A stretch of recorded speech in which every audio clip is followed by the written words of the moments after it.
房间里女人正高兴地准备着今天的晚餐，可下一秒她就被丈夫穿透心房，看到女人还想垂死挣扎，男人又麻利地拿起了300度的高温平底锅。完事后还不忘拔出凶器补上致命一刀，就此女人口吐鲜血，彻底凉凉。同时男人也完全清醒了过来，看着惨死眼前的贤妻，他悔恨不已。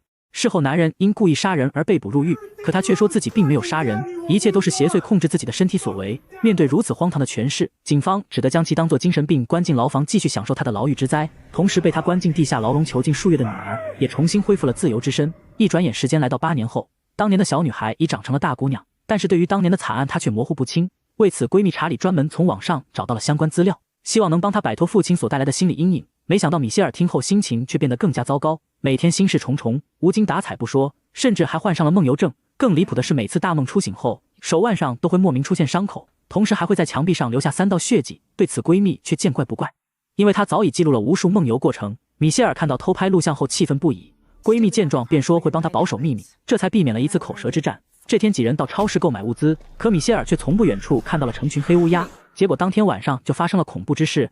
查理的男友卷毛在酒精的刺激下，竟然再次说起了米歇尔的童年伤疤，同时还将他梦游一事全盘托出。众人听后瞬间惊掉了下巴。米歇尔知道闺蜜没有信守承诺，怒气值瞬间飙升到180。查理自知理亏，急忙上前解释。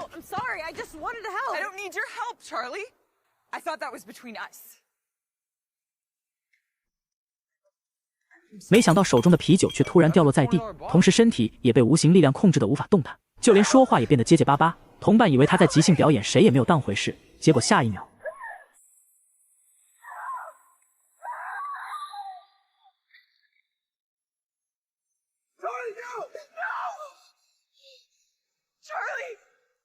黑暗的夜空下，无数黑乌鸦再次齐声尖叫，声音凄厉而残忍，让人不禁心生恐惧。米歇尔深感不妙，快步跑回了寝室，殊不知一股邪恶力量也悄然来袭。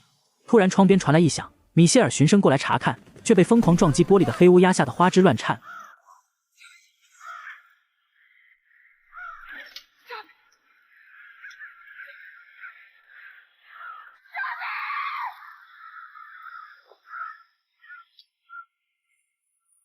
另一边，男友丹尼出于担心，便来到寝室给米歇尔疗伤，没想到却被对方拒之门外。无奈之下，丹尼只得蹲守在门口打地铺。就在他昏昏欲睡之时，一阵开门声却突然传来。丹尼被惊醒后，发现寝室门打开，便向里面看去。可此时的米歇尔早已不知去向。就在丹尼不知所措之时，墙上的鲜红血迹却引起了他的注意。丹尼深感不妙，急忙向着天台跑去，而米歇尔就站在天台边缘摇摇欲坠。还好丹尼及时将其抱了下来。同时米歇尔也从梦境回到了现实，但是如此骇人的梦游症，丹尼也是手足无措。为了查找到更多线索，两人再次研究起了米歇尔之前的梦游录像。奇怪的是，每个视频里都有3道血迹。米歇尔表示，当年囚禁他的地方就有这样的图案，因为年纪尚小，根本不记得其他事情。这时丹尼突然看到了米歇尔父亲执行死刑的消息，出于对父亲的反感，米歇尔气愤地关上了笔记本。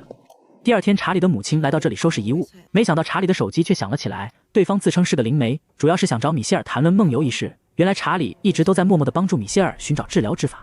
为了帮查理完成最后心愿，其他3人便和米歇尔一起来到灵媒家取经。昏暗的房间里到处都是与通灵相关的书籍，而这本多洛斯邪教却引起了米歇尔的注意。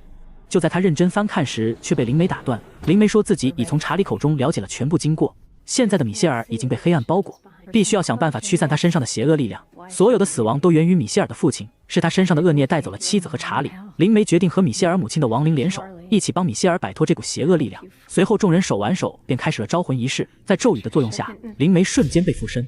随后他在纸上乱写乱画。奇怪的是，通灵结束后，灵媒却将所写文字揉成一团。可几人出于好奇，坚持要刨根问底，灵媒被逼无奈，只得乖乖交代。上面写着：是我杀了查理，意思就是米歇尔的母亲杀死了查理。米歇尔才不信这些鬼话，他大声呵斥灵媒必须查出背后真凶。灵媒委屈的想要解释，可米歇尔却好似怪兽一样嘶吼起来。结果下一秒，灵媒就再次被附身，在神秘力量的控制下，他再次挥洒笔墨。米歇尔看到灵媒落笔回神，慢慢靠近，没想到上面写的却是自己的大名。米歇尔无法接受自己杀人的真相，径直跑回了寝室。在丹尼的安抚下，他很快进入梦乡。此时小乔和卷毛也从查理的电脑里看到了当年杀妻案的全部资料，以及米歇尔梦游的全部视频。他认为查理之所以能找到灵媒，应该是因为对方家中的3杠邪教书。这时米歇尔的梦游症再次发作，并写下了一行行血字。丹尼意识到不对，连忙将其叫醒。没想到清醒后的米歇尔却说自己看到了死前的查理。卷毛以为他精神崩溃，便转身离开了这里。小乔觉得查理之死过于蹊跷，便再次找到灵媒借来的那本邪教之书，里面记录着多洛斯邪教的仪式，一旦仪式完成，恶灵将重返人间，报复那些消灭他的敌对势力。小乔看到这些话一阵恐惧，便拿出华子舒缓心情，但那种不寒而栗却只增不减。于是他便给灵媒打去电话寻求帮助，可话还没说两句就遭到了反噬，身体被莫名定在原地无法动弹，简直和查理死前的场景一模一样。这时手机和华子也先后掉落了下来，小乔神色慌张，可手却抓起一旁的钢笔刺向了身体，随后又不疼不痒的猛然起身。此时香烟已经点燃了桌上的书籍，随着火势越来越大，女孩直接就变成了一道下酒硬菜。与此同时，正在撸铁的卷毛也在生死的边缘挣扎，他也被神秘力量控制，鬼使神差的不断增加负重，然后又被迫举起超负荷杠铃。虽然他是个肌肉猛男，但这显然已超过了生理极限，最终还是因力不从心而壮烈牺牲。另一边，毫不知情的米歇尔正在和男友讲述自己的悲惨遭遇。自从母亲被杀，父亲被捕后，米歇尔就过上了寄养生活，还经常遭到猥琐养父的暴力发泄，这让米歇尔产生了强烈的怨恨。没多久，他的养父就上吊自杀，还在腹部刻上了对不起的道歉字样。想到这些，米歇尔恐慌不安，他认为是自己的愤怒间接害死了养父，同时查理也是在违背诺言后遭到了米歇尔的怨恨而当场殒命。那么这一切到底是巧合还是诅咒呢？为此，两人找到了米歇尔的父亲揭秘，这是父亲入狱后父女俩的首次见面。此时的男人已变成了花白老头，但他还是亲切地叫起了女儿的乳名，可米歇尔却面无表情地直奔主题，质问他为何要杀死母亲。可男人却说凶手不是我，而是你。原来他和妻子都是三杠邪教的信徒，两人成功召唤出一个恶灵，本想让恶灵附在身上保护自己，可恶灵却并没有选择两人，而是选择了年幼的米歇尔。为了不让恶灵干坏事，夫妻两人便将米歇尔关在笼子里。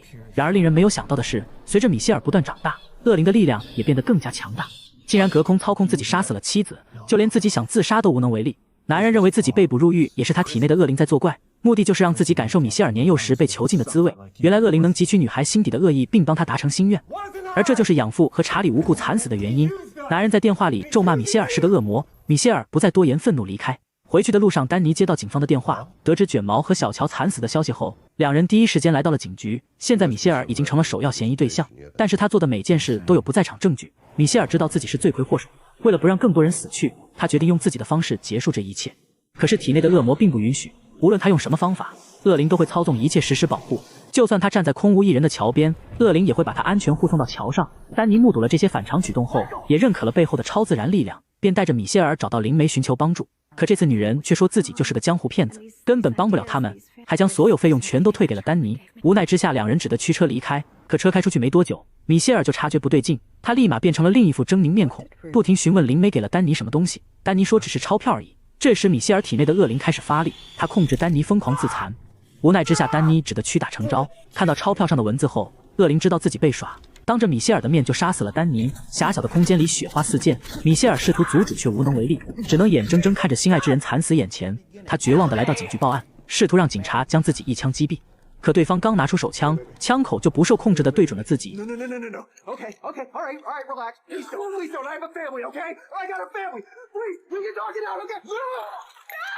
警察听到枪声纷纷出动，米歇尔直言是自己杀了人，请求枪决，结果还是未能如愿。就在他愣神之际，却突然晕倒在地。原来是警长及时赶到，他接到灵媒的通风报信后，便将麻醉剂注射到了米歇尔体内。警长见到头顶的监控失效，直接就带着米歇尔来到了灵媒家。灵媒将比赛到米歇尔手中，一番语言感化后，米歇尔竟然灵魂出窍，开始疯狂输出。大概意思就是恶灵正在睡觉，正好可以趁机将恶灵转移到父亲身上，因为两人流着相同的血液，这样就可以骗过恶灵，在父亲安乐死时连同他一起消灭。灵媒听后觉得这个办法不错，就继续注射迷魂药剂，让恶灵沉睡不醒。监狱门口，灵媒唤醒米歇尔，在米歇尔的游说下，一直渴望得到恶灵真传的父亲毫不犹豫的就答应了下来。父女俩紧握双手，开始转移恶灵。恶灵转移成功后，注射死刑也正式开始。可此时的父亲却丝毫不怕，因为他知道体内的恶灵会时刻保护自己。医生按照规定注射药水，没想到药水刚注射到一半，父亲却露出了诡异笑容，看来恶灵已经苏醒。紧接着医生就目光呆滞地停止了注射，同时父亲也一脸得意地死死盯着米歇尔。就在父女俩对视的刹那，医生却再次恢复意识，直接将剩下的药剂全部推了进去。此时的男人已经无法正常说话，他不甘地盯着头顶的灯光，直至视线模糊。医生宣判犯人已死。灵媒认为恶灵已经彻底消灭，会心一笑。可一旁的米歇尔却露出一丝邪笑，原来恶灵并没有死去，而是在父女对视时再次转移到米歇尔身上。